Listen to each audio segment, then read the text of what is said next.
I think at the point when we're growing up, such dance troupes were called cultural troupes.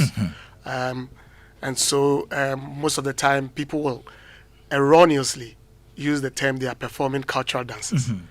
All right. But the real phrase is traditional dances.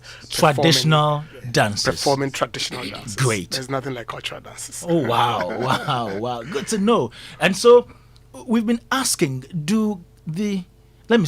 does the ordinary Ghanaian really enjoy traditional dance? The ordinary Ghanaian. Well, it in depends. modern times. I think it depends on the individual. You know, we all have our upbringing, and we all have our cultural traits and our idiosyncrasies. You would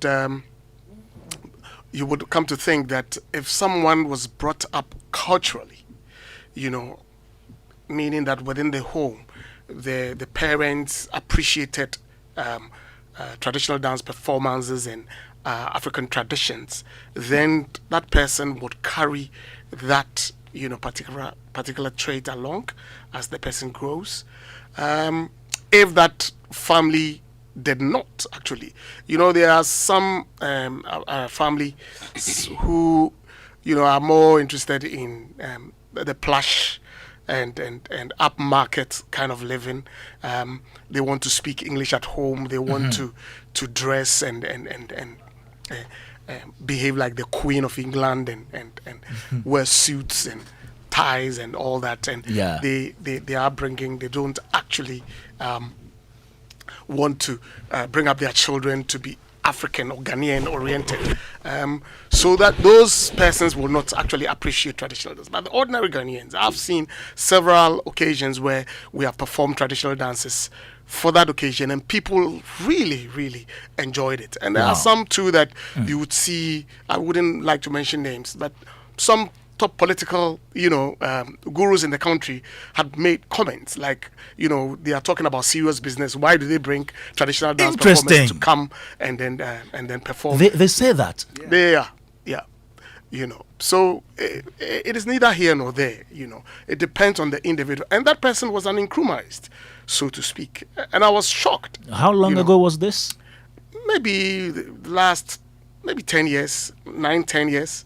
You know, and for me, I was very disappointed, you know, for such an individual, you know, very good, great politicians in the country, you know, made that comment. And you ask yourself, how come did that person become an Nkrumahist, you know, because the traditional dance, the formation of the School of Performing Arts and everything was a planned thing, you know, by Nkrumah to actually instill in us, you know, our culture and our traditions, you know. So it is what it is. Sometimes people will look down upon it, others to really appreciate it.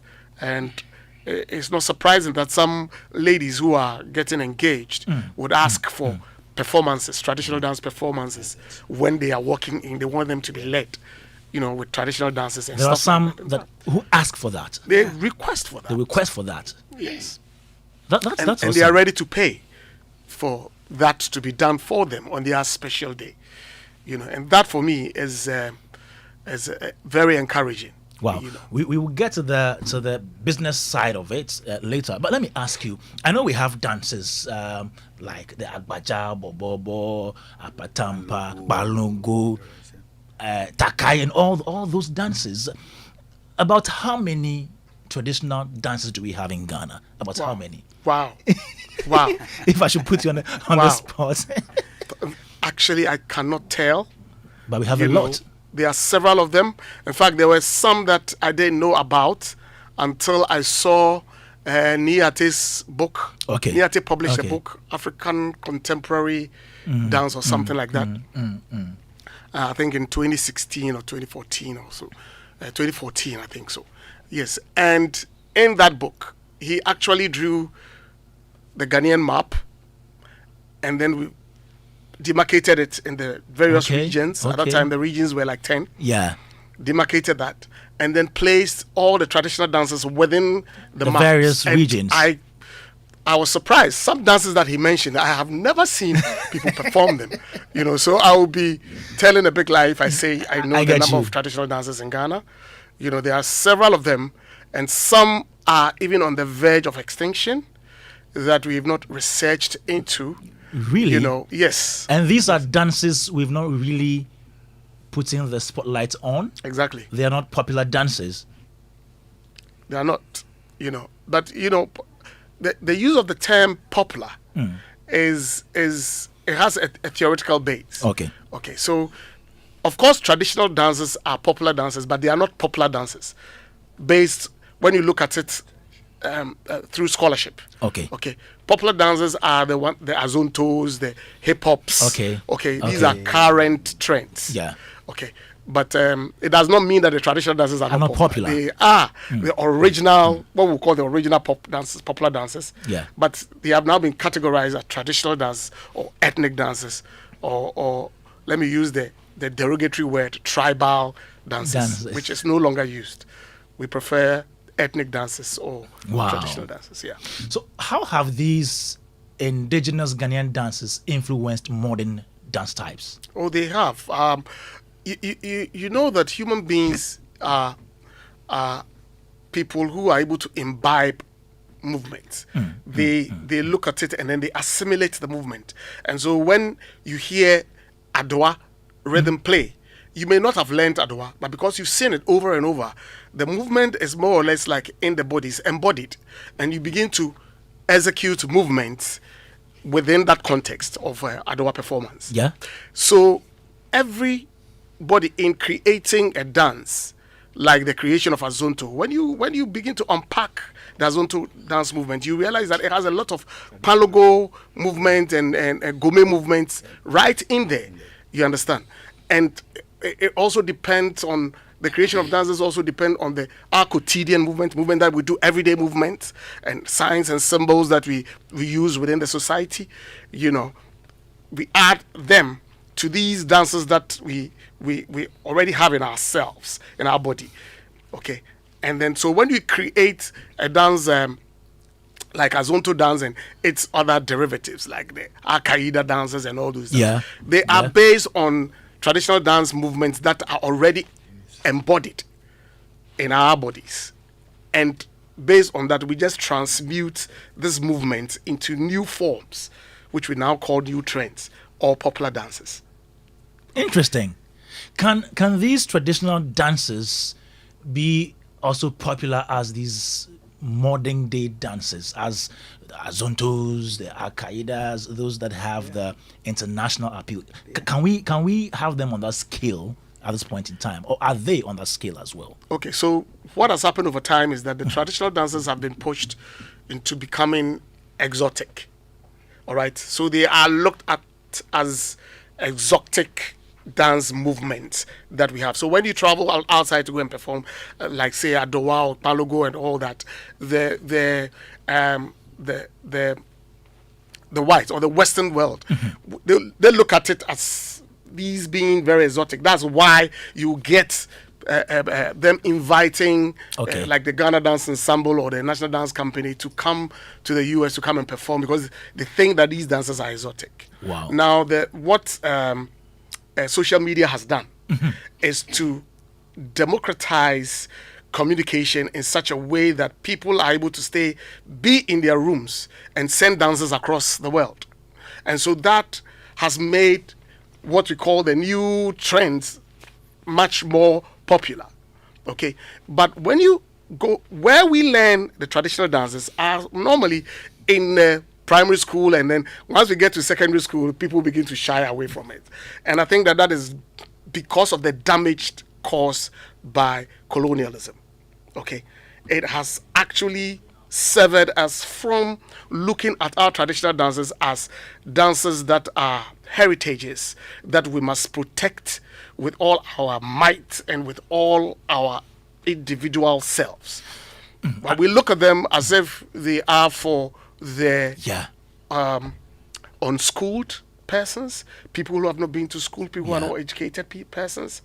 That is the reason why when your son or your daughter says that I am going to the School of Performing Arts or going to the University of Ghana to learn dance. You know that is dondology. Dondology. And so why should my son go to the school to go and learn? Uncle T, talk about education, arts education. Let's dwell on that part a bit, because I was once a teacher, at the basic level. I was teaching creative arts and all that, and I realized they didn't give so much attention to the arts, courses. Exactly. Because when it was time for culture, it was just play. All right. You are an educationist, if you like. You teach at the university and you teach dance. What do you think is wrong with the educational system when it comes to teaching creative art, dance, music, even from the basic level up? Okay, so not until recently, when we were tasked to look into the educational system, basic school, SS, kindergarten, that we introduced the teaching of the arts, performing arts, creative arts, and design were put together as one that should be taught from kindergarten all the way. We've done that, but it has not been fully implemented because there is a lack of teachers to do that at that level. So all the teachers have to do is to make do with what they have, the little knowledge that they have in the arts, to try and teach that. And the books too are not even ready yet. So yes, we are going through a system that we're trying to change that, but it is very difficult trying to implement this, because within I think it's an hour or 40 minutes, you have to be able to teach dance, music, drama, creative arts, art, visual art, and then design within 40 minutes. That is the period for teaching. So how is that going to work? You understand? And it's a bit of a very difficult situation for us as a country.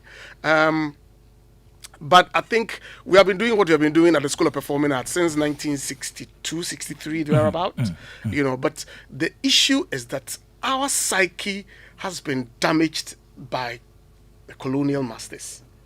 And therefore, that is the reason why they will say that what we learn there is dondology. And what is dondology? Dondo. They are going to play. Logy. Yes. And people are proud to say that, they are only learning dondology.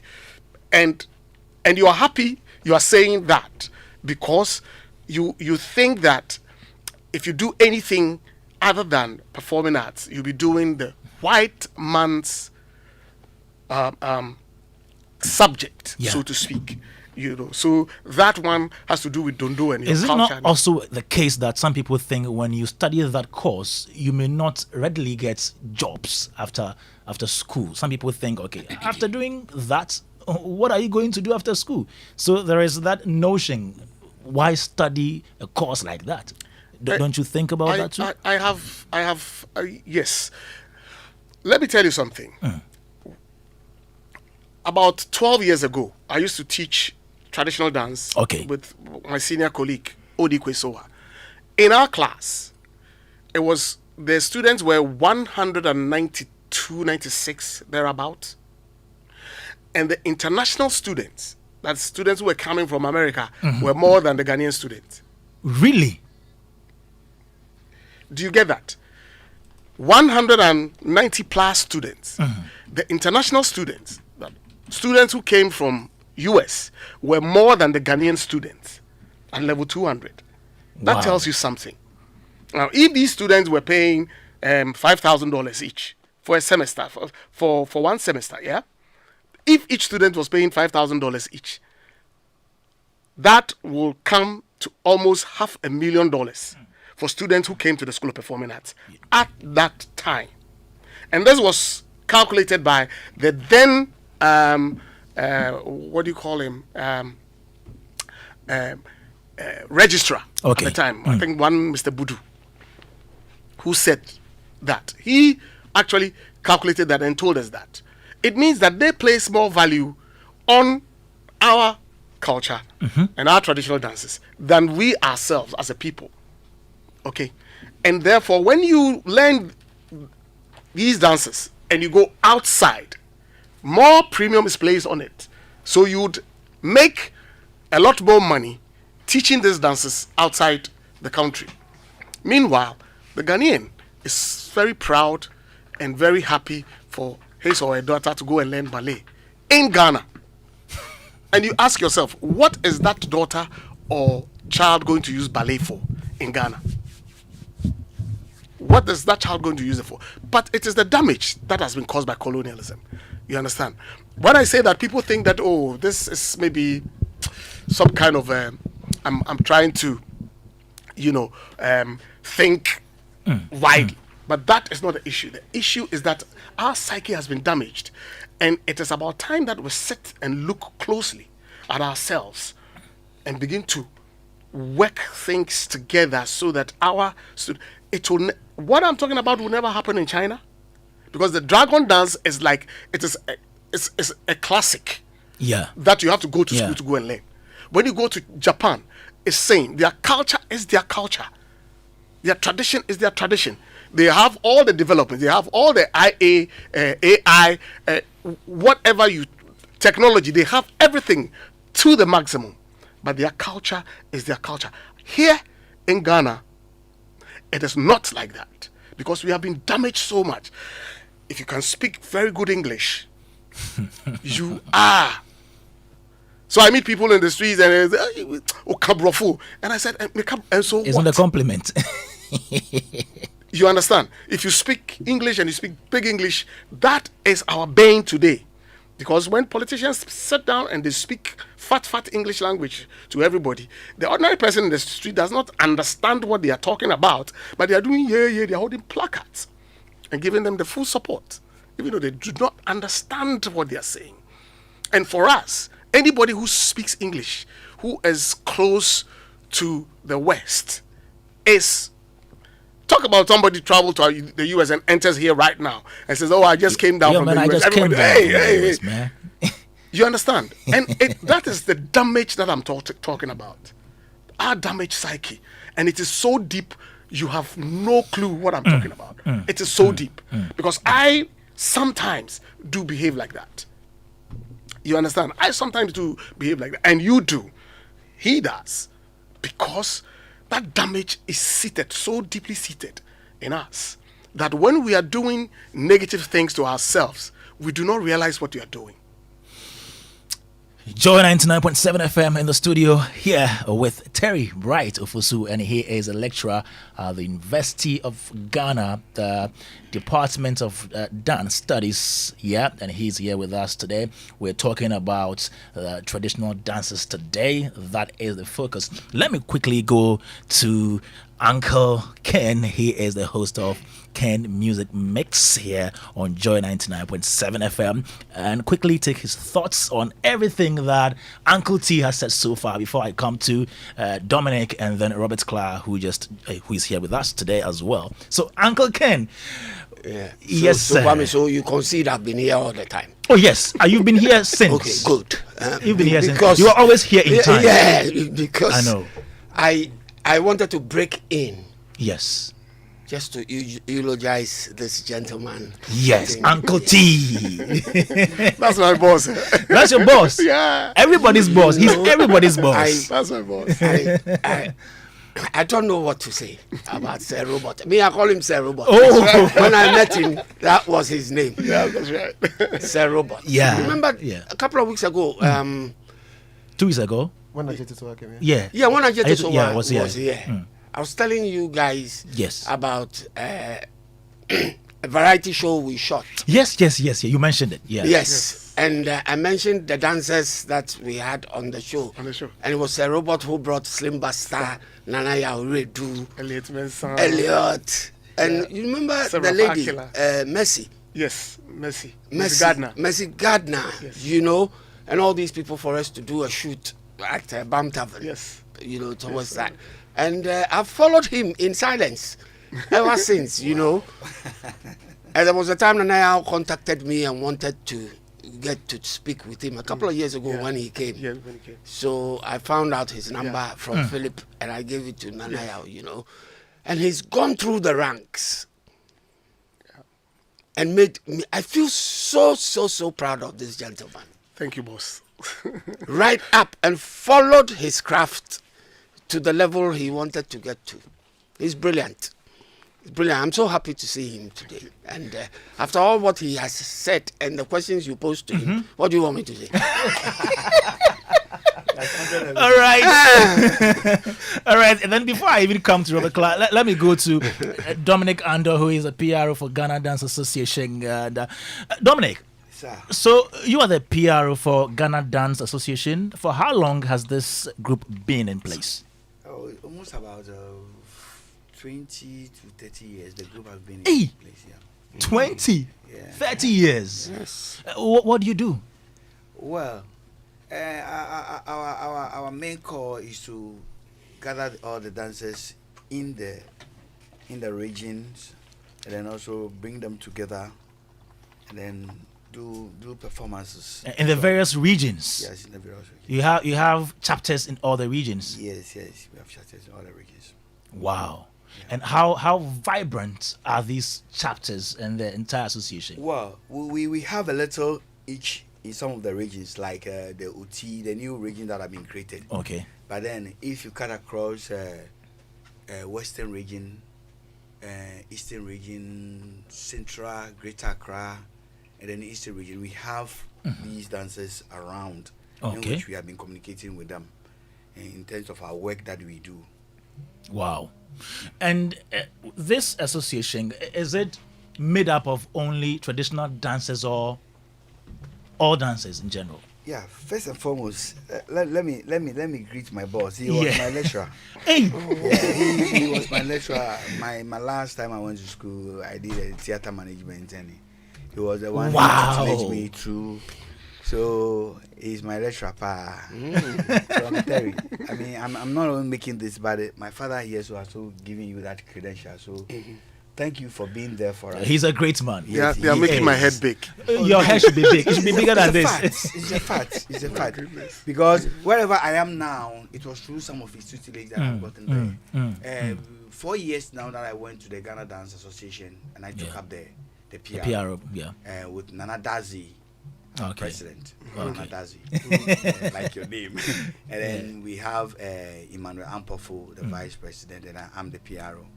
So we have gathered there to push up whatever is going on.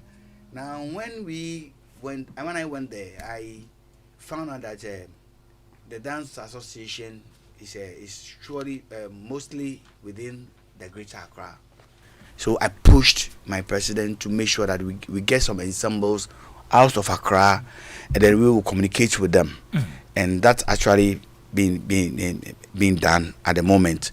And so I can even say Tamale, we have another group there, and then most of the country, most of the regions, which we are communicating. But the unfortunate thing is our year of 4 years is just ending this year. It was ended. Why is it unfortunate? Yeah, it's a vote because They're going to vote. they are going to vote again. Okay, I thought because your time is ending. Yeah, and yes, our time. You don't want to leave power. 4 more for Dominic. So we are going to start a campaign, but actually we are still in office making things work. So that is it. So to the question I asked earlier on, what is the composition of your association? Is it only traditional dancers, or you have everybody? Yeah, we have everybody on board. We have the musicians, we have the dancers. The dance itself, we have the contemporary dancers among them. Oh, okay. And then we also have acrobatics also among the dance association, because we want all of them to come together. Now the acrobats, most of the acrobatics guys are dancers.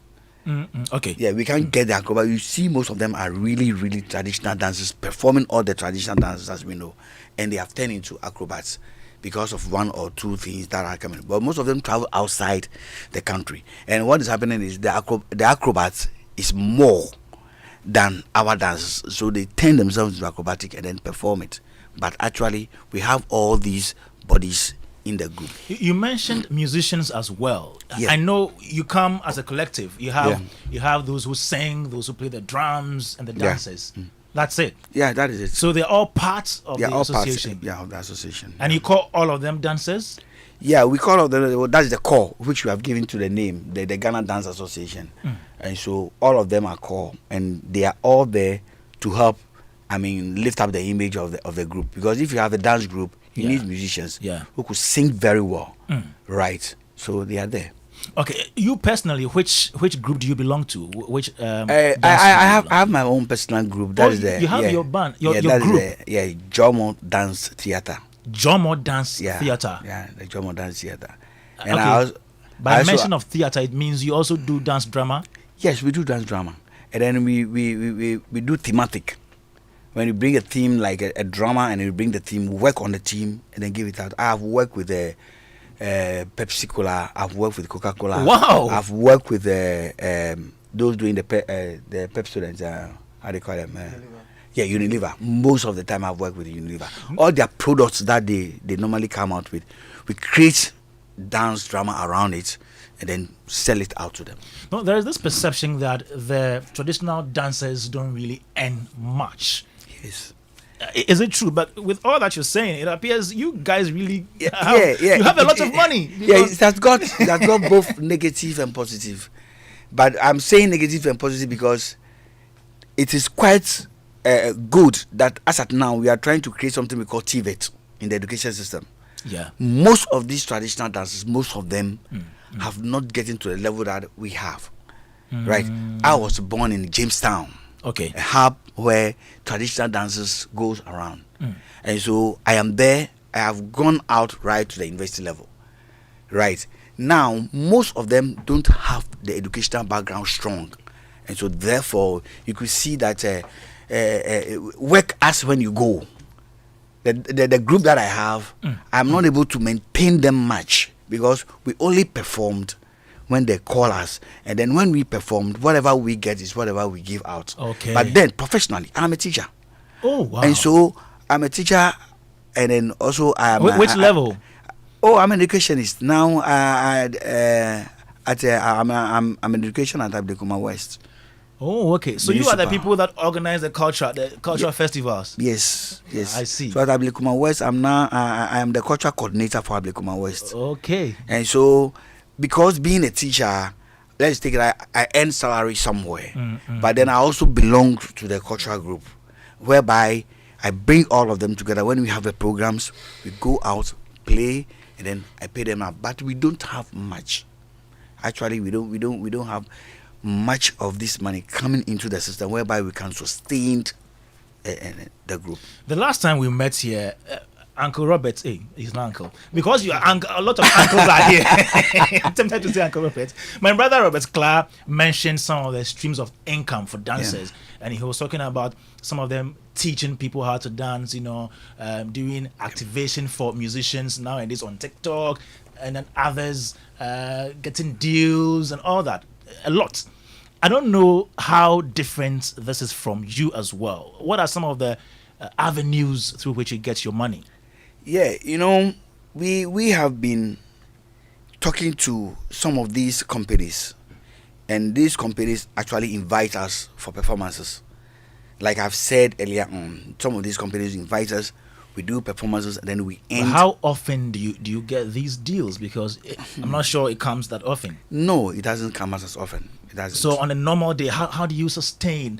Are you sure somebody can live on this alone, as in performing for a traditional dance? No, I would say ensemble? No. I would say no because I have most of the students and most of the dancers who are not doing anything apart from dancing. Really? Yes, they are not doing anything apart from that. So I've encouraged them to move into the arts, get extra work doing, get handiwork doing, so that can also earn them a living. But how about we making the traditional dance industry more viable for them to be able to stay within that area? You see, there's a problem. There is a problem as at now. But then, you see, these traditional dances, we need to take it up from another level. Okay. Just as my senior colleague has said, we are used to these traditional dances as raw as it is for years. But then, I believe that when these traditional dances are put in a different class, we have the dances there, but then we have to add something into the dance so that you get to another level. Like he said, when you go to Japan, people pay school fees to go and learn the dance. But here in Ghana, most of these dancers are coming from the street side, from the other side, and they have learned the dance. When I finish university, I have to go back to the roots to learn some of these dances much more, right? So it does not actually help the system. We need to encourage them. So when they are taken even into the schools like the TV that I saying, then they are going to get skills and knowledge which can give them an employment.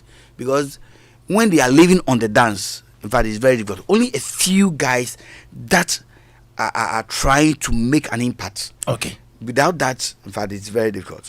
All right. Join 99.7 FM Showbiz A to Z. You can also join this conversation. Send us your thoughts right now. 05511119997, and we're looking at how we can make the traditional dance industry more vibrant and viable, and that is why we're here today. Let me go to Robert Clark. Robert is that man who would proffer all the solutions. Robert, what's up, bro? Good afternoon. Good afternoon, sir. Yeah. You good? Yeah, I'm good. So just as we did last week, trying to find ways of making the dance industry better, we're here again. And it appears that traditional dancers are on the low a bit when it comes to revenue generation. How do we solve this? First of all, greetings to everybody doing the listening, and of course, greetings to my seniors here. And let me also add in apologizing Uncle T. Uncle T. Uncle T, you know? Uncle T, for those who don't know, I mean, he's a blend. He's like the full embodiment of dance. Yeah. When I say the full embodiment of dance, he's a street dance champion. Yes. So he's actually, participated in that field and won. Great. Which means he's very well knowledgeable when it comes to pop culture. And then when it comes to the traditional areas, He's there. Now, there's a difference between knowing and knowing how to do. So there's a difference between knowledge and skill. Okay. He has both. Yeah. Because he can do the dance, and he also has the knowledge about the dance. You understand? So on any platform, on any day whatsoever, this man can give you a combination of two That's words, right. and then be able to proffer or give you insightful reasons why things are the way they are and things are supposed to be. And he's a historian too. He has all the filler. Oh, yes. That's what I feel like they get. So that's Uncle T, and I'm always happy that he's part of everything that we do, just so that he's able to guide the young guys. With respect to some of the things that were said, let me quickly add to why traditional dance is not popular. I just want to be able to speak to that particular side first. Okay. You mentioned the psyche aspect, the fact that it's been damaged.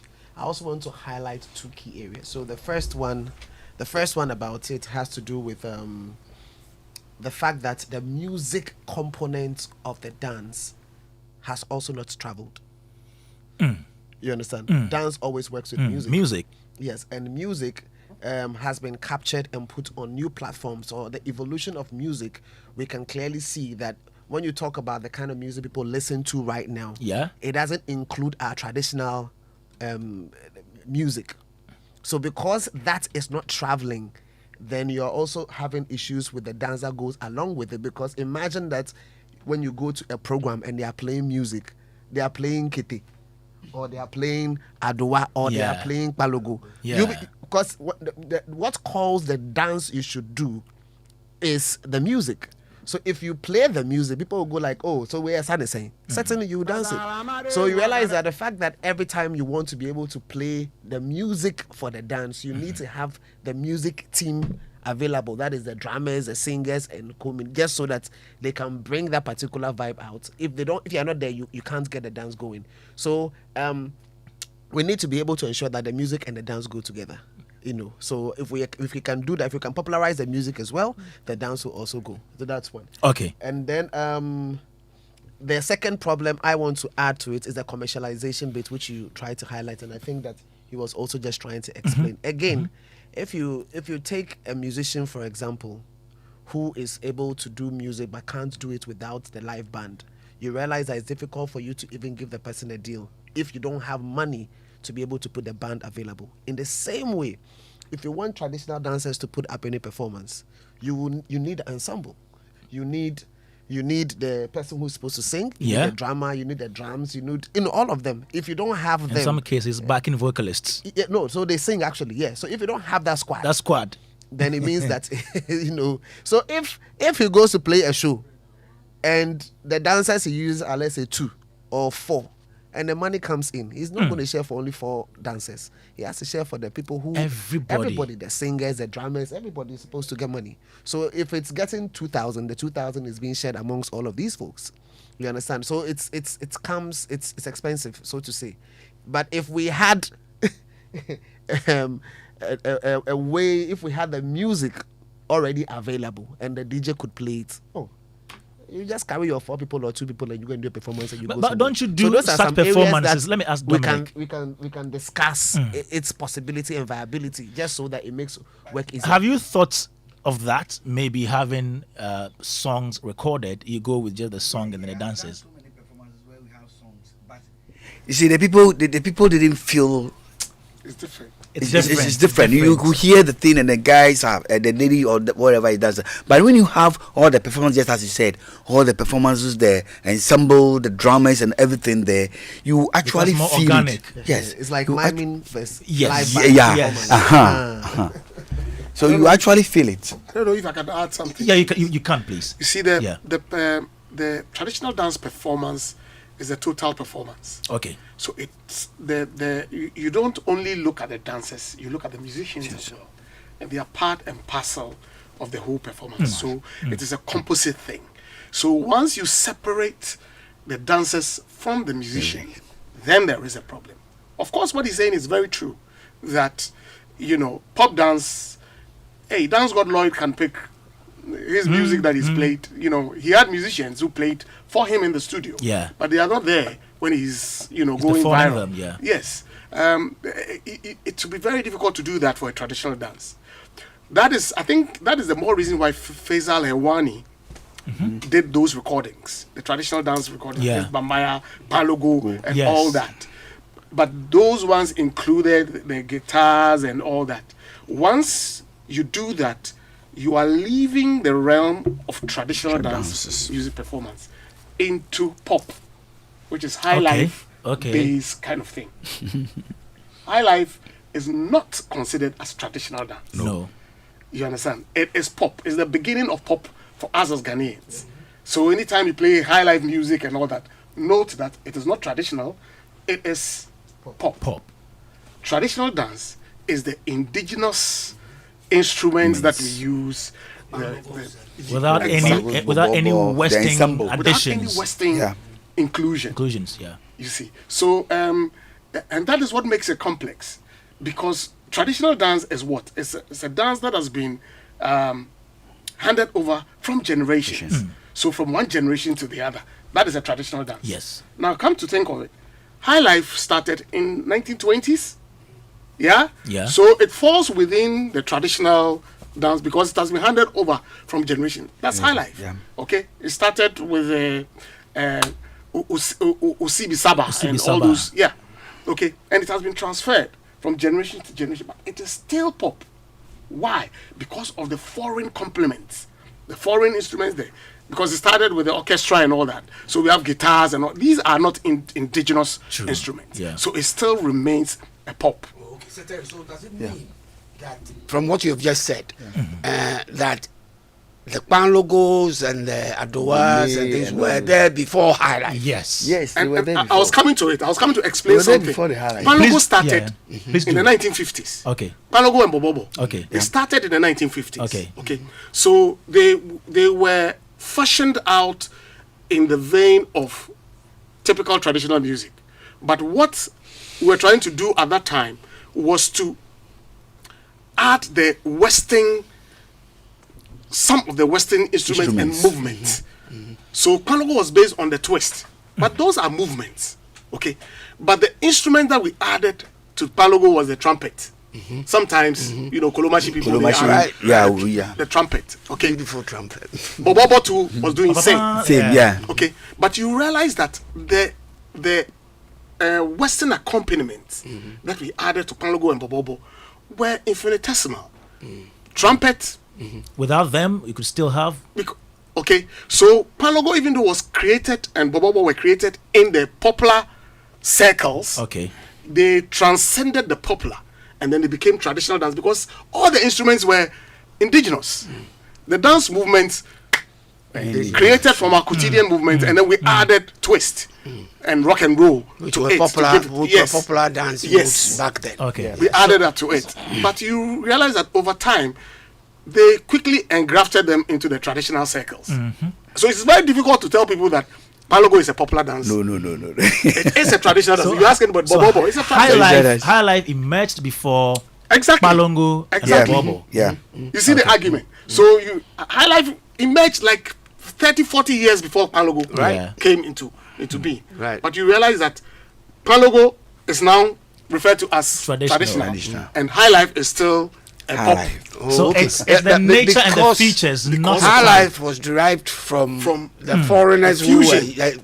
that were here. The Western fusion. Yeah, the Western was fusion. very dominant. So, right. Okay. right, So any right. music that you see that the Western instruments Influence, yeah. and influence is also very dominant, or even at par with the traditional, it goes into what we'll term as the popular or the high life. So you realize that when you look at Wulome and what they used to do in the 1970s, Yes. Yeah. beautiful performances, Right. but it was classified as high life, another form of or new folk. Okay, it could not be classified as traditional. But even though you see them wearing the Wulomo attire and everything, the costume, everything is very traditional. But Even the yet instruments. still, they are because of the guitars and all those things that they added to the it. foreign instrument that was added. Wow, Joy 99.7 FM, and we're here having some great education here, talking about traditional dances. Charlie, it's been awesome so far.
Bernard Mankwa celebration of His Grace concert. This year, it's all about my offering, a heartfelt tribute of praise and thanksgiving to the Almighty. Join us as we gather at the National Theatre on Sunday, the 24th of September, 2023 at 6 p.m. Ministering on the night, Perez Music, Nisol, Michael Kessie, Iona Renee, Jayana, the man Bernard Mankwa, and the Presence Band. Admission is absolutely free. Come, let's celebrate His grace together. For more information, call 0554 074 766. See you on Sunday, September 24th at the National Theatre at 6 p.m. Be there as we joyfully lift our voices and offerings to the heavens in unison. Sponsors InnoLink, FlexiClay, Rayroy, New Professionals, Innovate, Controlite, Specialize. Media partners Adom TV, Adom FM, Asempa FM, Joy FM, Hits FM, Joy Prime.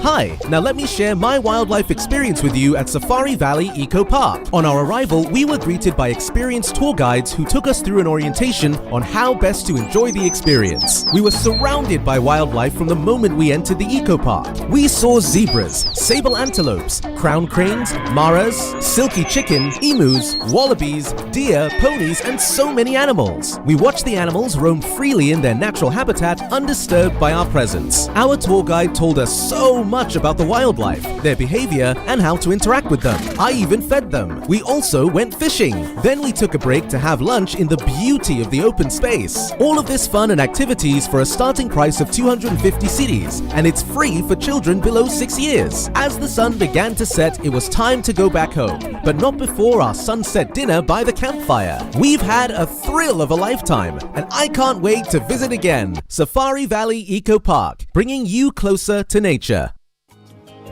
So the essence of my praise is centered on your grace.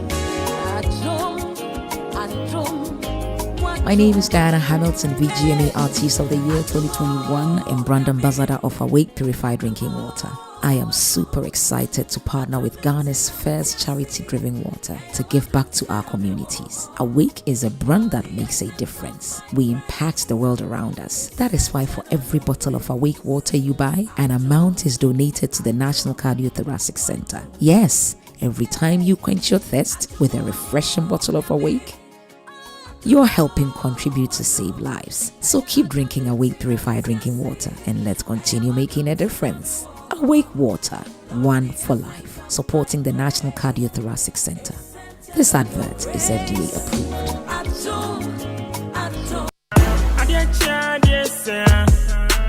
The eagerly anticipated Pick 1 game has arrived with a bang. Choose your favorite number from 1 to 36. Stake and get ready for the excitement as we unveil the lucky number. Prepare yourself to unleash even more moolah by staking from 1 Ghana cedi to 350 cedis and win 26 times your stake on the amazing Pick 1 game. Play by dialing *946# on all networks. You can also play via our website or download the Game Park app on www.gameparkgames.com. Watch our live draws on Adom TV at 9 a.m., 12 p.m. and 6 p.m. daily. Game Park, more moolah, more power. This game is regulated by the National Lottery Authority, not for persons under 18 years. Play responsibly.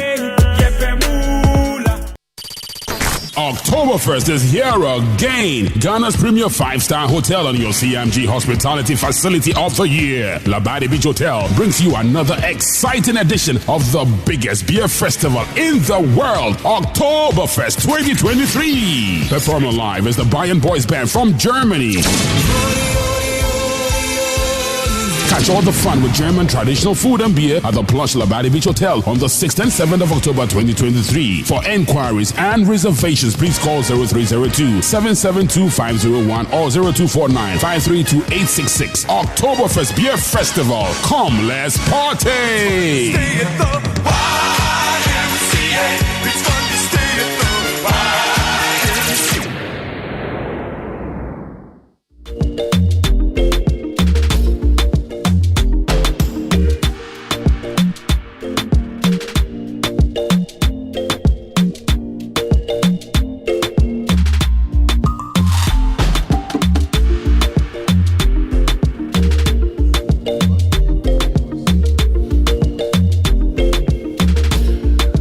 Joe 99.7 FM, still here on Showbiz A to Z.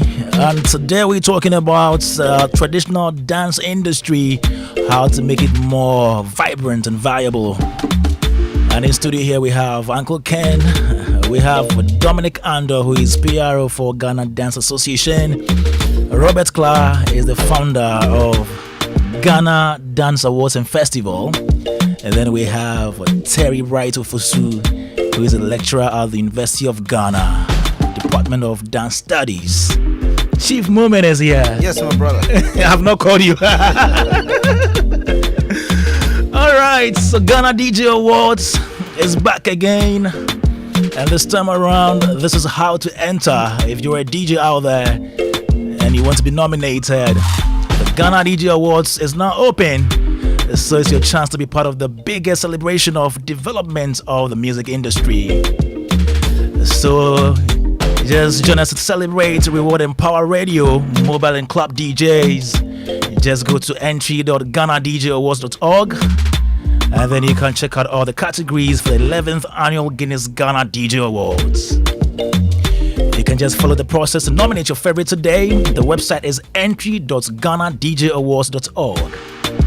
And the deadline for submission of entries is Friday, 29th September 2023. The Guinness Ghana DJ Awards is powered by Smirnoff and also sponsored by Game Park Games, Virtual Sun Lab, DSTV, Aquaba Magic, PC Entertainment, Hooked On Entertainment.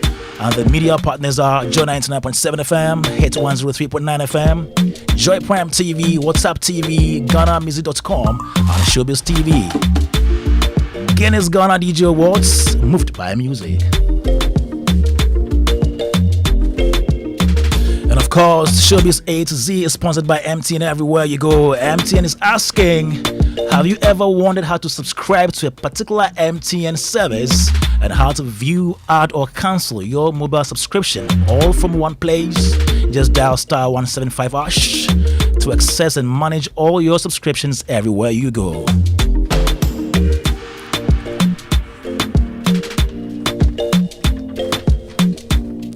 Maybe you didn't know.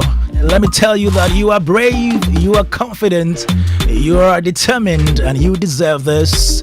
Treat yourself with a bottle of Puma drinks. Yes, Puma drinks are specially made for you. So enjoy Puma drinks in cola and orange. Puma drinks got you and your whole friends and family covered. So you deserve to be celebrated every day. So grab a chilled bottle for proper enjoyment. Last, the hustle will pay off. Puma drinks, a whole new vibe. Best serve chill. Just call them on 0262 351 251. Now there is a new experience in town, Safari Valley Eco Park, and they are introducing the Safari Wildlife Experience.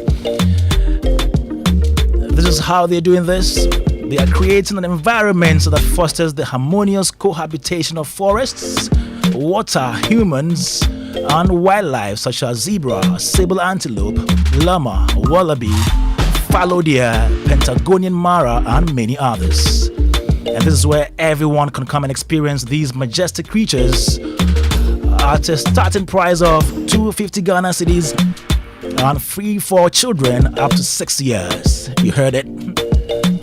It's not far from Accra, just an hour drive, and opens from 6 a.m. to 8 p.m. each day. So just visit Safari Valley Eco Park with your friends and family today for the thrill of a lifetime. For more information, you can go to safarivalleyresort.com or check out Safari Valley on Instagram or call 059-691-4394. Now let me tell you about money. Sika. Who doesn't like cash, man? So get ready to win big with multimedia. We are dashing money. Oh, say yay. So we've been your trusted companion throughout the years, and now it's time for us to give back with loads and loads of cash. Join us for the Sika and Quick Cash Mega Launch on Monday, 25th September, 5 p.m. on all our stations as we give out a whopping 50,000 Ghana cedis. You heard it. 50,000 Ghana cedis. But wait, more information. It's very simple.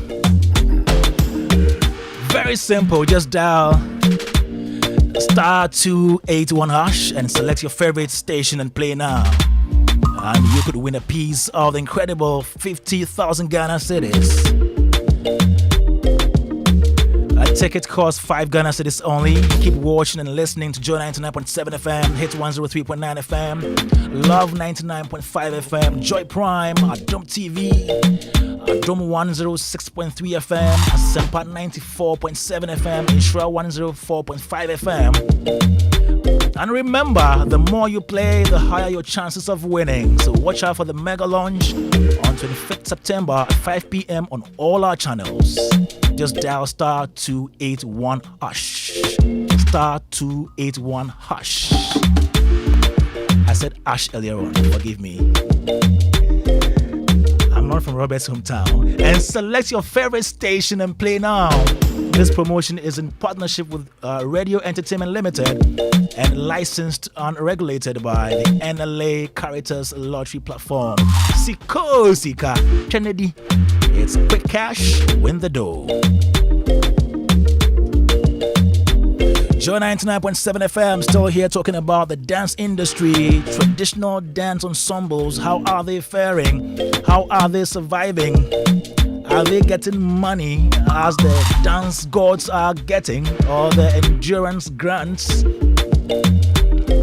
We are finding out right here on Showbiz A to Z. If you have any question, you can send us a message right now. I think we have a message already. I'll be reading that to you right now. You can send yours through 05511119997. And in the studio, I have Uncle Ken. I have Dominic Ando, who is the PRO for Ghana Dance Association. Terry Bretofusu is a lecturer at the University of Ghana, Department of Dance Studies. Robert Clark is the founder of the Ghana Dance Awards and Festival. Chief Mumin is a poet and a playwright. All right, so I have this message here, and so this one is from Chichi Dudu. Okay, I hope I got the name right. Chichi Dudu from Hohoi says, Kwame, we are a people that are very much mentally enslaved, but it's not too late. The traditional dances are reserved for funerals and weddings. There is Bobo or Agbaja at almost every such occasion in the Volta region. What is interesting is how twerking has been introduced into the Bobo dance. But he wrote Bobo. Is it Bobo dance to make it more youthful and appealing? But they still have to compete with the DJs of spinning outlets. Wow. For the school system, dear, don't mention. The lessons are taught like how fowls eat. A peck and you are done. Fact is, people enjoy it. We only need to give it more attention. Chichidudu from Hohoi. You can also send in yours 05511119997. Now, this is somebody telling us about the situation on the ground now. You know, all these dances and traditional music forms being performed only at funerals and weddings. You know, competing with the DJs. And then also stressing on the way these courses are taught in schools. Now, I don't know if any of you has anything to say to Chichidudu's comments or message. Yeah, so welcome back. Robert? Okay, so Chief Momin, my brother. Yes, Kwame. Yeah, so dance, part 2 of our dance series here today. And this time around, traditional dances. So yeah. Which of them are you able to perform? If Uncle Ken hadn't prompted you wouldn't have given me my due. The way you are sitting at this side. Anyway, I mean, good evening. Answer the question. Which of them are you able to perform? Pardon? Which of the dances are you able to perform? Traditional or popular? Traditional. I mean, I'm versatile. I do both. Okay, you want to know traditional? Oh, I mean the Damba, the Agbaja, you know, a little bit of the Kete. you know, I mean, at a very elementary level, though. So, I mean, Bamaya, you know, Achiagbeko, you know, I mean, we did work by JK, so Yes. at least I have a little. You want a demonstration? You can. Already! I told you, there's a difference between knowledge and skill. Yes. This is knowledge.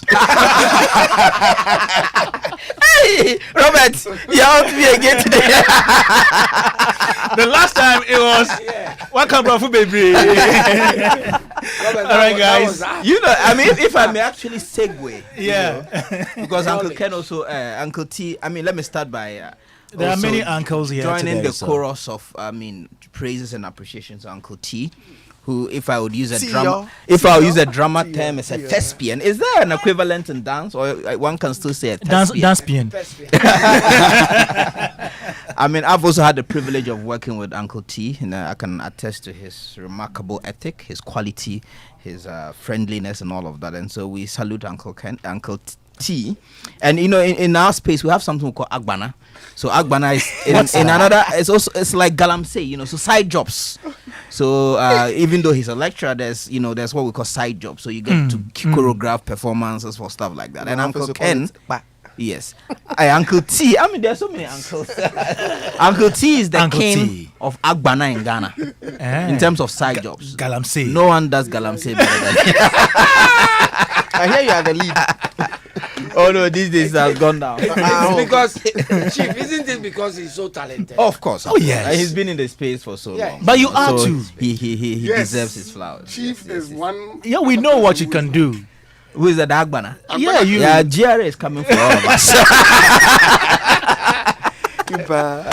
Anyway, let me. I'm great that the production team decided to also put a spotlight on traditional dance. It's one of the very important, spaces that we have in our society that we must not, let to go, down the drain, if I can use that phrase. And in terms of commercializing the craft, I know that you were asking the question about funerals and weddings. Yes, there are spaces that ordinarily you would expect traditional dance to feature, because as a people there are still certain traditional aspects of our lives that are important. So our naming ceremonies, we observe them through traditional practices. Even engagement, now we're saying that, look, our engagement are our weddings. We don't need to do an engagement and do a white wedding.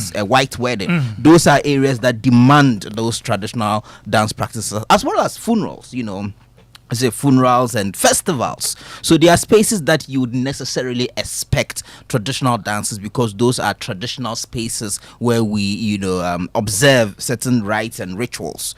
But also so those spaces provide some kinds of sustenance. So if you go to Kumasi, those who are doing the Adowa and the Kete and all of that, you see them on a regular basis at some of these programs. Although in recent times we have people who are now professional criers who cry for a living. We have to give that's funeral tourism. Yes, part right. Of the ecosystem. But so those are spaces where some sustenance is had for these traditional troupes and ensembles. But there's also these days the corporate opportunities. There's something we call ushering. So before a program starts, you usually see at a corporate environment, you usually see a traditional troupe, drumming and usually doing the adwa or some kind of dance to welcome, guests. Sometimes the traditional ensemble also gets to do an interlude within those programs. I'm sure it is out of that one Uncle Tem mentioned, that an compromise out of exasperation, mentioned that why are we doing something like that? That is not serious. But what we Uncle T, Uncle Can you see how you are? You are sitting just opposite him, right? But it's good or bad, you always think about it. And often when heads of state or international dignitaries come, you'd also see traditional ensembles, welcoming them. I've seen a number of tweets that say the Africans, we like dancing too much, blah, blah, blah. But, in every society, there are rituals. Some of them have become so ingrained, in our society that we have even adopted a lot of foreign rituals. I mean, for example, when you see our judges wearing the wig is representative of European aristocracy. They used to dress up in these horse wigs, powder their faces, wear heels. There is nothing more, symbolic of European aristocracy than the wig. But right now it has been adopted and it's become, a favorite ritual. So much so that if a law student in our part of the country graduates without putting on that wig, he doesn't feel that he has, accomplished his degree. It's become a crowning, symbol.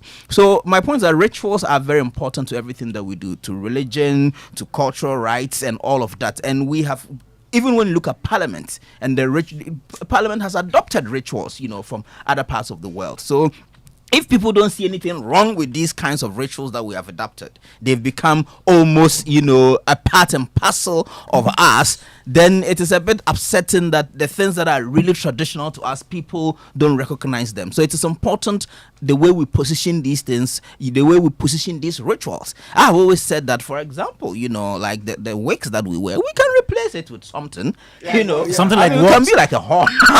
But imagine if actually the British aristocrats were wearing horns, our judges would have been wearing horns because it would have been normalized, right? Yeah. So my point is that, can we begin to think of some of these places? So there's a term in academia that's called decolonizing. So decolonizing that. So essentially looking at your society and reclaiming your identity.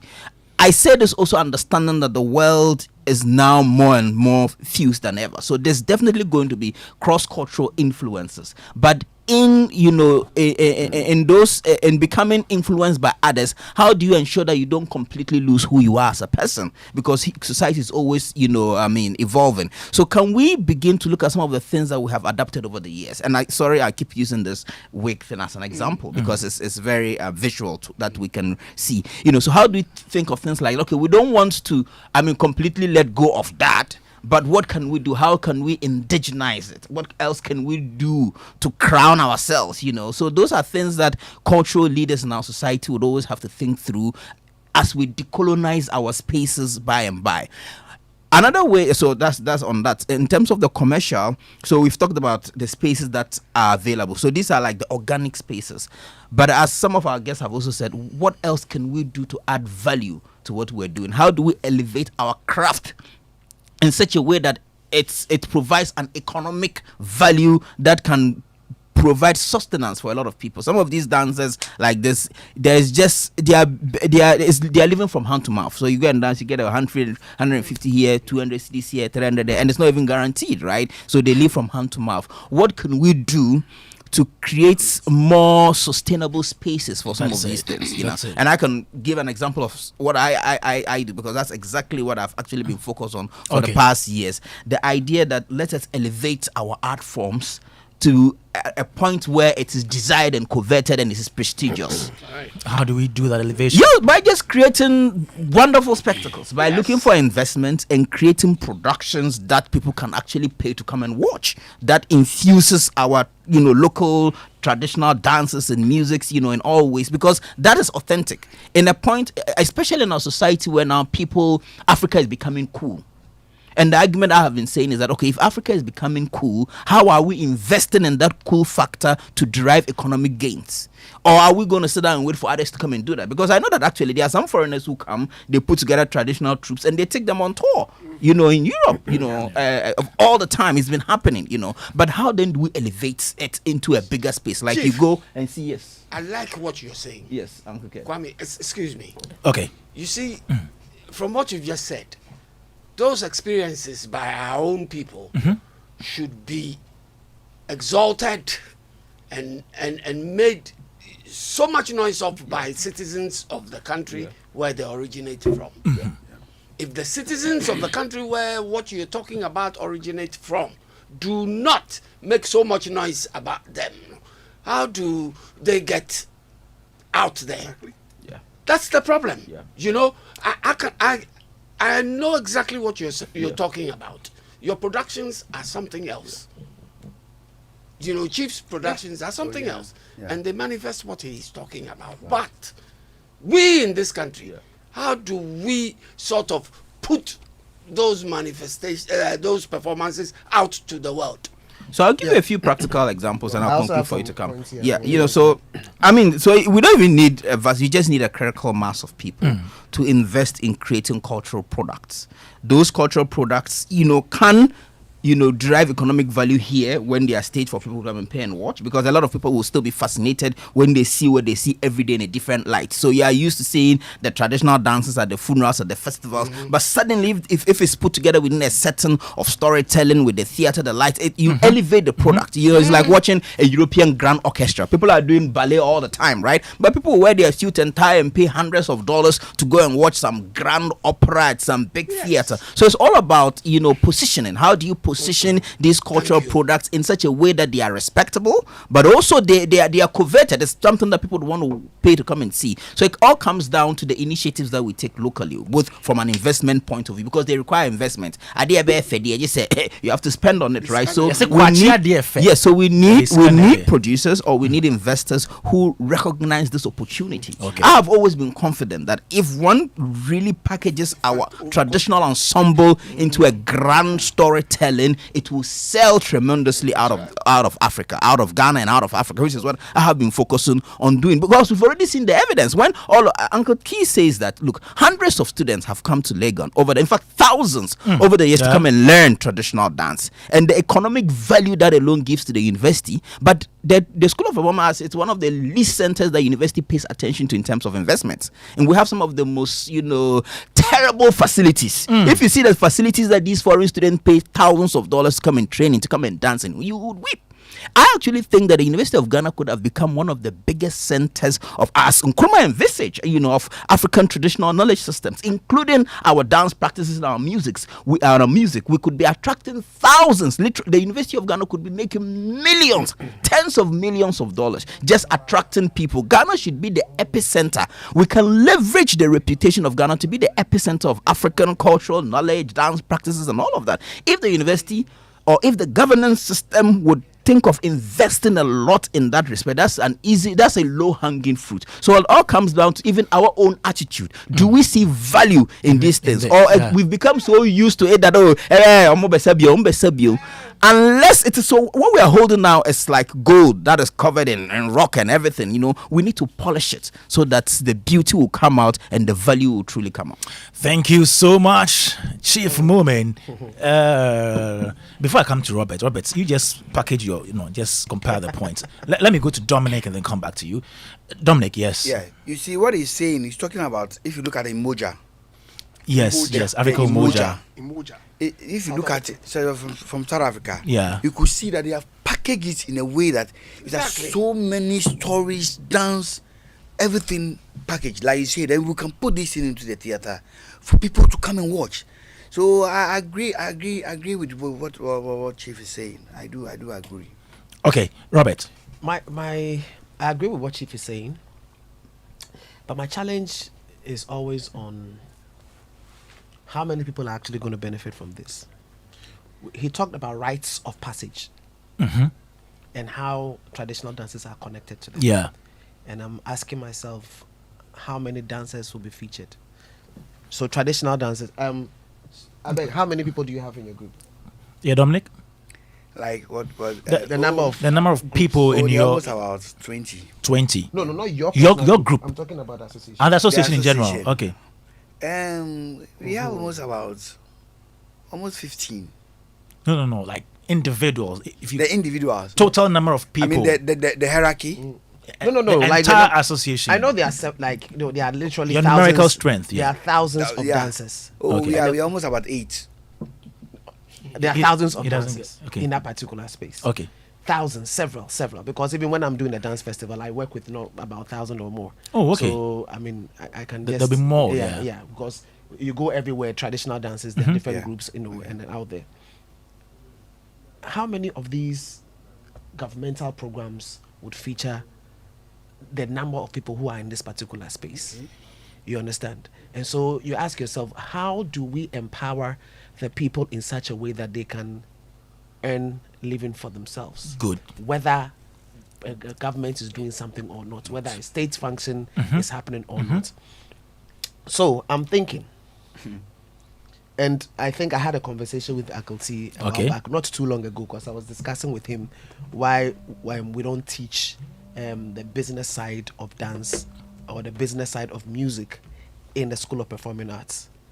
You understand? Which means most people will come out and they would have learned the skill, what to do, how to do, knowledge about it, detailed everything. But commercialization becomes a challenge. Robert, are you serious? I'm very serious. That is not taught. I mean, there are things that he's working on. So the lecturer is here, so he can be answer able to to that. explain what they are doing. The business side of it. Wow, that is the problem we have in this country. I don't necessarily think so, but you make the point now. Commercialization, because the business side, everything about the business side is key, because you have the product. How do you take the product to market? That's the challenge. And the question is, do we have, does our system have people who are willing to be able to commercialize it? So I've seen a lot of the work you've done, and I've seen you go from talent to how to commercialize that business. And you've been at it over and over again. And that is why you're doing all the theater. You're now discussing money, investment. At this point, you are not just Chief Moment, the artist. You are Chief Moment entrepreneur. Creative entrepreneur. That's creative entrepreneur, exactly. Because really? Yeah, because creative poet, playwright, he's doing all of that. You understand what I'm saying? About the new edition. So I think that is the key thing that we need to be able to focus on. How do we get artists or people of the arts to also add business to everything that they do, so they can become champions of commercialization? One thing I can say that's been very golden for most of the folks in the space of dance who are not necessarily traditional dancers has been social media. Of course. So they capitalized on social media, because social media gave them the power to be able to popularize their stuff when mainstream media was not giving them attention. Specifically TikTok. Well, even before TikTok, because it was Instagram before TikTok. Okay, you know what TikTok is? Yeah.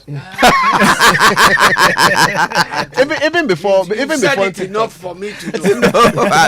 Even before TikTok, you know. So that is one of the areas they use to be able to gain their own voice, to project their works, to build a solid CV where people could go there and make references. You'd go to their YouTube pages, you see a lot of their works, and then they'll be getting deals and opportunities. Then they started doing teaching, offering lessons. Some were doing local lessons. They'll promote for people to come, they'll teach, and then they'll take money. Some were now doing international, live. People would join. During the COVID era, a lot of them did live teachings. People were connected globally, and they were making money. You pay through is it PayPal and stuff. They have different accounts. Wow. And they were making money off it, and then they started getting international deals. Some would travel all the way to Russia, go and do a dance class, and then come back. Some would go to Japan. All of that. And it's because social media gave them the opportunity. And so actually you are getting to a point where some of them are not even seeing that they need to be able to associate with the traditional media space, because they felt when they really needed opportunity to be able to project themselves, was just social media that gave them the projection. But that aside, all I'm saying is we need to get to that point where everybody understands that you are not just an artist, but you're a business, because you are the one who produces the product. And so you need to be able to learn the business so you can align, project, sell, package, brand, go from being a talent to a brand, an institution, somebody who is able to make and command money and be able to have your own projections and say, in 2 years time, this is what I want to get to. In 5 years time, if you ever mess up, it means your brand has messed up. And if your brand has messed up, it's affecting your product. People are not going to. It's that whole thing, that whole packaging. I think that's one of the key areas that's missing. And if we are able to find that for our system, I think it will change a lot of things. And also, I'm daring to even ask, should dance remain the way it has been if society is growing? Because if I want to define culture is the way a group of people live, not necessarily lived. So when they say live, it doesn't just refer to the past, it also refers to the present. So there are components of heritage, and we can say that dance was like this, and people will keep it as is, and then you can always go back to the ancient days and go like, oh, this is classic, this is this, this is that. But if we are talking about the prescience, the forwardness, moving, and things are evolving, we've seen music grow, music evolve, that's exactly what is happening, right? What I'm saying is that can the traditional dance follow suit? No, but that's exactly what is happening. You talked about the fact that we have traditional dance, we have azonto appropriated elements of traditional dance. Even the dance itself is evolving. But in that evolution, we still have, the blueprints, we still have the basics. I agree. But what I'm saying is this, to a certain extent, that if, for example, some of the traditional dancers begin to change their, have a little bit of paradigm shift and say, wow, what if I now get onto social media? Yeah, but that's not the dance changing. That's just the opportunities. No, I'm just talking about evolution of the entire way of producing. Is your association on social media? If you understand, do you have a page on social media? If you have a complete mindset change in terms of how dance is produced and consumed, there are components you can change. I'm not necessarily saying change the dance itself, but if you think about the consumption, how dance is consumed, and those who consume, if you are looking for different ways of reaching out to them, you'd realize that immediately it will give you a different way of looking at things and how you can quickly commercialize. And that is what I mean, if we are able to do that, because I have studied salsa as a dance. It's a culture. It's somebody's culture, and how they've been able to impact the world. They have dance festivals. They went. I learned it together with an element of their culture, element of their language. We are dancing it. They broke it down. They teach cross-body liu to dilike, no dilikes. All of them, like, they are there, and then you learn all of these things. How they've used the internet to be able to project it. And I'm just saying to myself, wow! If, for example, we did that to our traditional dance, because that's their traditional dance. If you did that to ours, what would it mean globally? So maybe we need to start looking at some of these things from a different perspective, from the purely commercial angle, and see whether we can propagate our culture. And if we are able to propagate culture, at the end of the day, the benefits will... So we're opening up. Robert, you're talking about salsa. Yes. And the use of of social media to propagate, that dance. Now in this country, in most established places of entertainment, they have salsa nights, don't they? They teach the salsa dance at a lot of entertainment places in Ghana. But would they do same for Adwa? Thank you. Okay, you see, when he was speaking, he talked about the dancers getting new structures so that they can move to that level. I do agree with him. But you see, with our traditional dances, whenever you want to teach them or you want to play them, you need the ensemble. Uncle Terry Jeff said that you need the ensemble whereby you will feel that aspect. But I agree with you that we should. You see, the Gamashi, we have a group in Accra called Gamashi. They have the Palongo, but they have changed so many styles in the Palongo that when you see it now, there are certain movements that goes with the Palongo, but then at the same time you will see the basics. That's your identity. You will see it there. So I do agree with you. We need to change. We have the basis there, but we need to change the style of doing them and then taking them to a greater height, like you were saying. Because this salsa that you were saying, we all know this salsa dance, but they have gone through so many stages and it has gone to that level.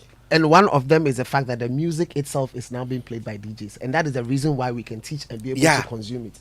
So I'm just coming to that point. I get you 100% when you say but Robert, music. Let me ask. I'm just trying to. If salsa is an indigenous dance type of a people, or it is pop. Salsa is pop. It's pop. Yeah. It's pop. So it's just like just like you playing like Azonto. Or maybe R&B or hip hop. Yeah. So it's not somebody's indigenous dance style. That's it. That is it. So you see what? Even though it is foreign. I'm just trying to juxtapose the issue of the Latinos. Yes. Yeah. The issue of the Latinos is what colonization brought to them. Okay. So I look at the Latinos and then the American Red Indians, who are the indigens of America. Okay. Where are their dances? Pow wow was a dance that they used to do. Are the Americans still doing that? No. So you realize that the coming in of the West into that equation has changed the dynamics over there completely. Completely. So what they are like Robert is saying, that it is a tradition or traditional dance of theirs. What happened there is a bit of a convoluted situation, and therefore what they would see as their tradition. For instance, when you go to Jamaica, what is their tradition? Okay, these are people who were lifted from Africa and transported into a totally different, what is their tradition? So they have some traits of our traditional dances somewhere in there. In And they will say is reggae. Now, reggae music, the instruments that they play are mostly Western. Okay, so where is our indigenous traditional dance in Jamaica? So you see some of them playing drums and then they sing bongo manasko without strings and Western instruments. They will say that this is our traditional dance performance. So the dynamics there is a bit of a very confused situation. Okay, so but when you bring it here, you realize that we, even though the Europeans came into the equation at a point, we still have our traditional dances that remain being played. Like you said, Bamaya, that issue you of cannot go popularizing it. You can't that go issue to of Bamaya popularizing it across the world. Nkrumah started it. No. Unfortunately for us, it was truncated at a point because a new government came. They had a new vision, and they were looking at things differently. So all the building blocks that Nkrumah put in place were all subjected to new influences and then just discarded. Okay. Now, just so that we are politically right, when I started by defining culture. You did. So yes, and I said that culture is not just the heritage component, but it's the present actually describes like Azonto is a culture. Good. Culture. Now, so and then I used that and I talked about salsa. So you are defining salsa from the perspective of whether it is traditional or it is pop. Yeah. I'm talking about culture. You understand? Okay. So from the cultural perspective, I get it. You can get our traditional dances in there. And all I'm saying is that how do dancers make money? Regardless of what dance you are doing, and in this particular that's case, the point. And so I'm saying that you can get key lessons from what people have done with what is cultural to them, because they have managed to be able to project this globally. And I think that we can pick key lessons from that and also be able to project. Yes, I mean, Robert, I agree with you, and I think that that's in a way already happening with the recent emergence of Afrobeat, and you've given a perfect example of how popular or contemporary Ghanaian dancers are traveling around the world. Right now, if you go on YouTube, you actually find dance classes, so-called African dance classes all over. So it's becoming popular. What we have to also recognize, as Uncle T has pointed out, there's a huge diaspora population of Africans who are looking for their roots, right? From the Americas, across to Europe. Black people are everywhere. And we know that the origin of all black people is Africa. In fact, the origin of all people is in Africa, right? So there is definitely an ethnic, I'd almost said the derogatory, a tribal need to reconnect. So there's a huge market. Pardon? Why is tribal there? I think it has to do in colonial, days and how the colonialists. Because we still have tribes. Yes, but I think that it was used in a derogatory sense, to mean that these are some kind of uncivilized people. Okay. So my point is that there's a huge opportunity, whether be it. So let's look at African dance, as a spectrum, from the very indigenous to the evolutions that are happening, right? So for me, there's a huge market for that. There are people who will be interested in the pure original dance forms. Good. So it's possible to have a lot of African dance classes across Europe, across America, and to an extent, it's already happening. There are a lot of actually graduates from the School of Performing Arts who are working in the States, working in Europe, teaching African dance. Usually it happens in the academic institutions. But I think that in this new age where there's a resurgence and an interest to reconnect, there's a huge opportunity, because there are hundreds of millions of black people around the world who were taken from Africa and have established their home base. So that opportunity is there to take those traditional dance forms to them as an opportunity for them to reconnect to their heritage. But there's also that opportunity to take popular and contemporary dance around the world to people who are not even African. And we see white people who are dancing to Afrobeat, as far as from Asia to Americas. So for me, it's an emerging industry that is less than a decade old. In fact, within the last 5 years, we've seen that explosion. So from Robert's point, how then do we become more deliberate in ensuring that it becomes sustainable? And to conclude, one of the things that I can say, just from, a thought leadership perspective, is and tying into Robert's point that tradition dance moves from our traditional to contemporary. How do we also reorient the modern dances, because dances are being recreated or are created all the time? How do we inspire them to to draw a link from those traditional dances? How do you take Bobobo or Bamaya and make it to an Terry mentioned dance earlier stop? on Azonto, for example. Yes, but I'm saying that how do we become more deliberate in that, so that at least these modern dancers are aware that they come from. Some of it is automatic. The very fact that you were born here means that in creating, you are going to appropriate what is knowledgeable to you, because creativity does not happen in a vacuum. Maybe it is already there, and the academics have to even, I'm sure it's already been done, show a link between popular dance to traditional dance. But I'm saying that, like everything else we've been saying, not even just dance, in movies, in music, how do we ensure that who we are as a people is adequately represented in the new creations that we are creating out of where we are coming from as a people? That is always very important. So even though we are evolving, we are still evolving from a strong base. Let me quickly add this. I just want to quickly add this. Let's not, whenever we are having this conversation, let's never forget the role of music. Because we know that from the drums comes the music. Yeah. And the music is what the master drummer and is what we respond to. I had wanted to clarify something on that. So okay. Let me just, what Robert is saying is how can we package the music that will go with the dance without the drum force. That is it. Because that is the only way we can solve that problem. That is it. Otherwise, it will mean invariably that we have to carry all the drummers and everybody along to your creation of this social media thing for everybody to get their share and all that. So, the issue is this. Those who are in the music industry must figure out how to be able to record our kete, our palogo, our bambaya drum without any other instrument to get the original raw something that you can play on the air. That is if you want to go viral as a solo teacher or whatever. But now this is the catch. For instance, when you take some of the drum patterns like Achiagbeko, there's a master drummer, and there are other supported drums. You must have that ear. Our engineers do not have that ear. That ear is based on that indigene, that master drummer who is there. True. He has that ear to be able to say that increase this one, reduce this one, lower this one. This is the key. So I don't know if you are hearing what I'm hearing. I Job opportunities. Yes. You understand? So many people who have never thought of themselves to be sound producers. You understand? So the issue, the creation of new sound. Because Robert, let's. I have constantly thought. Don't worry. I have constantly thought about these things. Yeah. But you see, what happens normally is that we have a gadget.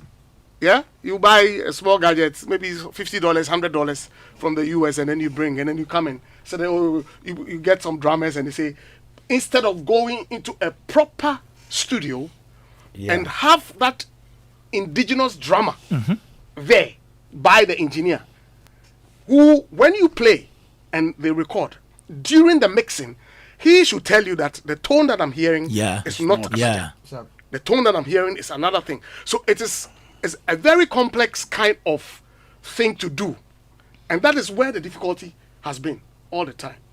Okay, but this is something the university can easily do if we had the resources. Chief, I was coming to that. Yeah, okay. When I came to do my diploma at the School of Performing Arts, the music department was not teaching drumming, and that is where I say that our psyche has been damaged. They were not. They were not. They were not teaching. They were not teaching drumming.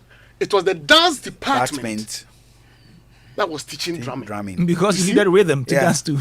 It took them a long time. When they realized that all the international students who are coming want to come and learn traditional drum, they don't want to learn choir and piano, but they want to learn how to drum, how to play the flute. From Europe to come and learn how to play. Exactly. We created piano. Now, what I'm talking about is some hard history. It's normally hidden. We don't normally talk about it. Sure.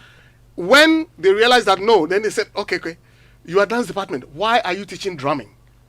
Then our head at that time told them that you people said that that is dondology. So you are not interested in it. You see what I mean by our psyche has been damaged? So they were interested in learning Opus 12 and concerto and all those fanciful European at that time. It's okay. You have a nice voice. We know. Give me a bit of you have a nice voice. We know. Thank you very much. Okay, so it became. Of course. It became a rift. Yeah. Okay, but if they had started at that time, by this time they would have people at the music department who have the ears, that professional ears to listen to the tones and say that, okay, this is not correct, bring it down, and be in, because they are the ones who can be in the studio with the engineers and say that. But they are teaching it now, right? Sorry? They are teaching. They are now, teaching. Okay. They are teaching. They are teaching. Some way. They are. It's a problem with all our departments. But you see, they are teaching, and dance department is still teaching as well. Okay. Yeah. So we have the two teaching. Okay. What? So and one of our own, Dr. Sylvanus Kubo, is a master drummer himself, and I'm sure he can easily do that, especially with ever drum partners. He can easily do that. Okay. No, but this is even for national preservation. These are opportunities where you actually need to look like some kind of grant from the country or the university to say, look, these are important to the cultural preservation of our country. We need to access this. But I mean, we'll go and write grants for a foreigner to come and give us money to preserve these things. Right? So the reason why I had to raise this particular issue was this: when we say Afro dance and people are having classes and they are learning, it is because when the class is over, they have access to where they can get the music and listen to, so they can consume on their own without depending on the person who taught them. When you do traditional, apart from academic purposes, where you go and then you will learn, and then where are you going to get the music from? Where is it going to be played? Exactly. When you go to the stores, they play the Apple store, or you go to any of the Boom Plays or Spotify, are you going to get these songs? No. On radio stations, which program is going to play them and at what time?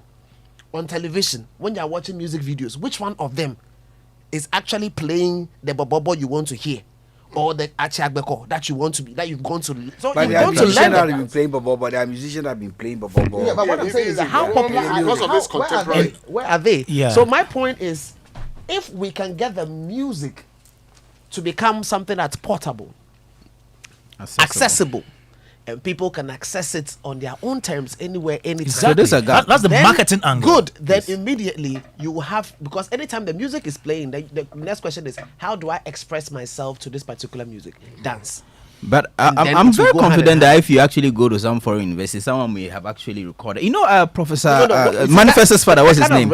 I know. Manifest's father did a lot of but so this is a gap and this is an opportunity. Yes, grandfather for us to put together a powerful proposal. I'm not saying as me. I'm just saying that to have a powerful proposal for the modern recording of our indigenous unadulterated sound. Exactly. Perfect. Chief, if nothing at all, perfect. Let me take it upon myself. I'll talk to Kewa.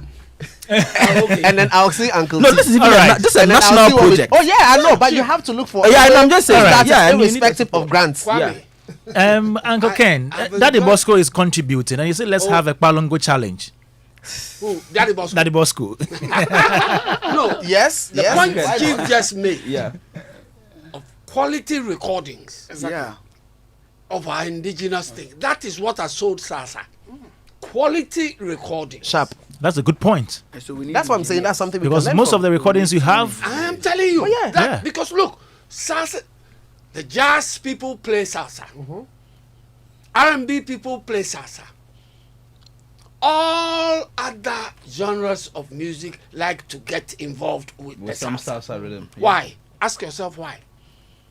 It's because it's so catchy. And the quality of sound that they bring with the salsa. It involves all musicians put together. The salsa groups have trumpets, trombones, violins. They have everything, and their sound is whole. Percussionists, all of them. Everything, and the sound is whole, and that's very important. So I like the point Chief just made about that quality record. I mean, if we don't do that, In fact, we've even lost some of it. I mean, we have such complex, rhythms in our culture that, if you go to the north, there's such a variety of instruments and complex sounds. A lot of it, we have actually lost a lot, but the opportunity is still there. Terry said it. Some of them have gone extinct. And if we don't digitize these things, when we start recording this, you know what's going to happen, right? It's going to move from music to song. Because you're going to have people who are going to begin to sing onto these same rhythms. And then you now have series of musicians who are just doing these pop musicians trying to do, it becomes a trend. And it rap on, let's say, Agbaja beat or something like that. That's what I'm talking about. Then when you hear sound, music coming from Ghana, you'll be asking yourself, where have all these sounds been? There's a popular Nyong Cross song that I like so much. Hey Puto.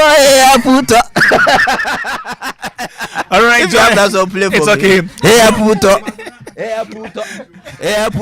right, John, 99.7 FM. Let's wrap up on this particular one.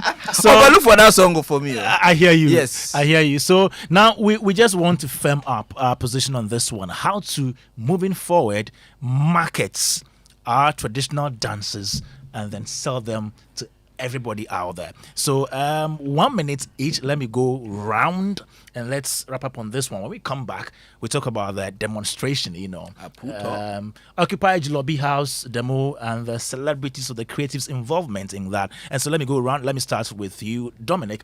Yes, so we're talking about how to market these dances. So you are somebody who owns a dance ensemble. Yes. What business plan do you have for your dance? I think it's a good question. We need to come together, think through it, and then make sure that we change our system from that traditional system to another level, and that will push us because our like I said, all our traditional dances are indigenous and it's unique, and that identify us. But we need to add it up and then push it forward. Don't you also think you need to be innovative in your way, the way you run the group, as in how to activate the business side of it? Don't you think so? Yeah.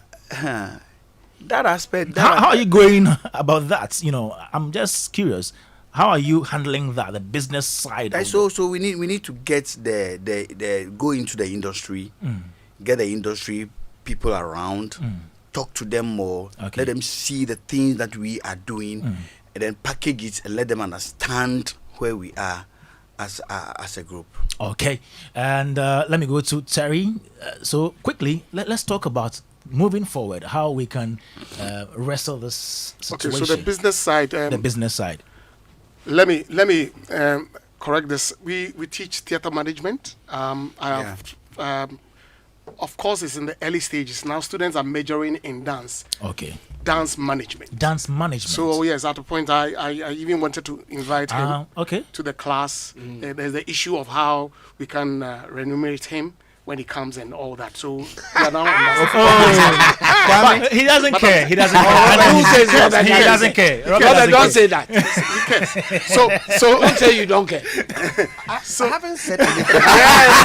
No, but I speak for you. Am I not your? He was speaking for you. Why is Uncle Ken? No, he was speaking for you. He was speaking for you, and I'm saying you shouldn't say that. Okay, Terry, please go on. So business side of it. Yeah. I think that first of all, there are two things that comes to mind. Okay. Proposal writing to the appropriate quarters to get people who are interested in investing.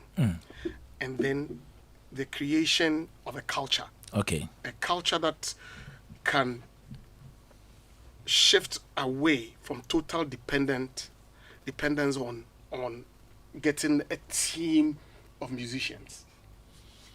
So that once this recording is done, if we are, for instance, at the schools, when we say that we are having a dance competition, traditional dance competition, you can easily put a cassette in, or I said cassette.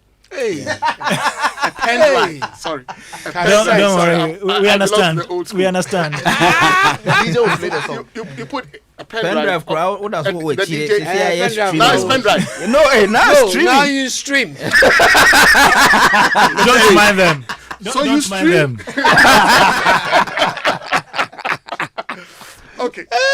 So easily, easily, because that is a huge problem for the school. So right from kindergarten and then the basic school, and then we can now get into competitions that people can. I find myself at the School of Performing Arts because I was in the national dance competition, and I was compelled to go and learn traditional dances. Right. Wow.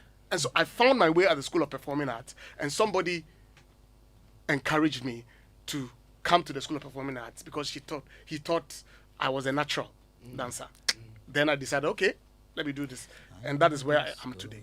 It was through the dancing competition. So I think that these are some of the ways that we can. That recording thing that I talk about, I think it is one key factor that if you bring into the equation, it will change a lot of things. It will. Yeah. But do not let us forget that in doing that, you would be also shortchanging the musicians too in the society. And we must find a way of balancing the two, you know, so that they can have their jobs, and then individuals too who want to go across the world and become teachers and can also have the opportunity to do. Awesome. Robert, 1 minute. So first of all, let me say that to address the issue of the shortchanging of the musicians, the moment they see themselves as musicians and they begin to record music, then they can have their products going out there, and then they can get opportunity for performances. They now eventually become brands. Okay. And then they can get into the space of royalties and be able to make money Performance globally. rights and other rights. Because all of this noise we are making, Africa, Ghana and everything, imagine if people are listening to their music and how much money they'll be making from royalties across the world. So musicians have to think as musicians and be able to move in that particular angle and try to make money. And then the dancers will be free to be able to also focus on dance. At the end of the day, the confluence will happen, but it will happen on a larger scale because a lot more people are consuming the music and a lot more people are consuming the dance. I just want to say about the deliberate components. When we have all these festivals out of the country, the government, through the various embassies that we have, the cultural attaches, should deliberately and intentionally place some of our traditional groups on these platforms. Let them showcase Ghana. Because whenever you carry an ensemble, you are not just showcasing a dance group, you are also showcasing music, because the sound and the music all happening on that particular platform, and it's indigenous to us, and it's going to project Ghana. So let me speak about that particular deliberate aspect. We need to be able to do that. Deliberate aspect, you know, on all festivals through the various embassies that we have across the world. If we can do that, we'll be projecting, we'll be selling. The rest, I think we've mentioned it, and I think a lot more people will talk about it. Great, Uncle Ken. Enjoyed the discussion today. Very, very, very good discussion. Insightful, But at the end of it all, quality is what sells. Me, if you ask me, when I'm listening to music, I'm looking for quality. That's it. If you don't have quality, I have no time for you. Because quality is what sells. And like we've said, that's the organic. Oh, yes. Quality is what sells. Unfortunately, we don't place too much emphasis on quality here sometimes.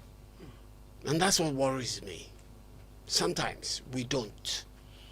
Because sometimes we just think, oh, this song is nice, we can jam out to it, without thinking of the quality of the song. Just because when we enter places where the songs are played and we can dance, shake, and do whatever we want to do, that's enough for us. I think that's where we go wrong. So the quality has to come in. Anything quality and infectious will sell. Great. Thank you. Great. All right, Chief, before I come to Dominic, Chief. I thought okay, Dominic hasn't spoken, right? No, he hasn't. Did you think he had? His 1 minute. He still has his 1 minute. Okay. Because you see, Openi Kasana, Openi Gary and Swasa. Okay, what the casa? So am I being given the title of opinion right now? No, but you know, it doesn't work. It doesn't work in the modern day Ghana. I can still open the tap.